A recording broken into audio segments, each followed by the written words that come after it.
Sewing buttons on a Bernina sewing machine is probably one of the easiest things to do. There is a built-in stitch. So that stitch hangs out with the buttonholes, which makes sense. So scroll down. It is stitch number 60. Now you'll notice that there is just a zigzag. There's no stitch length, and it does recommend foot number 18. Foot number 18 is optional with this machine, but I will tell you it is the easiest one to sew buttons on, so I recommend getting it when you can.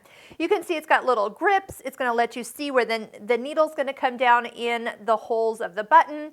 Whether you have a 2-hole button or a 4-hole button, you can actually do either one. So what about the stitch width? How does the machine know how wide that is?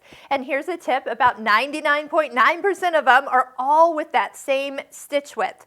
Now I do one extra thing, is I do reach over down on the side of the machine and lower the feed dogs. When the feed dogs are down, then they have no ability to touch the underneath side of the fabric. Now, even though they're not moving, they're going to still go like this. They're going to touch and kind of bounce, and I don't want my buttons to move at all, so I prefer to lower the feed dogs down.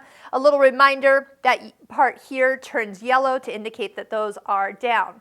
Now, if you notice, the needle is hanging out on the left side of the foot, so that means that I am going to hand turn the needle down until it comes down the left hole of the button. Then lower the presser foot down in place, and then touch, and you can even do here with the needle up and down, because there is a stitch or two that it is going to take until it swings over to the side. Now, when you sink that needle down in the right side, that's when you know you are free to stitch. Go ahead and stitch until the machine stops sewing. The sequence of this stitch has locking stitches, and then it ends at the end. And if you want, you can use that thread cutter to cut the thread, and then all you have to do is take care of the first thread that was when you started.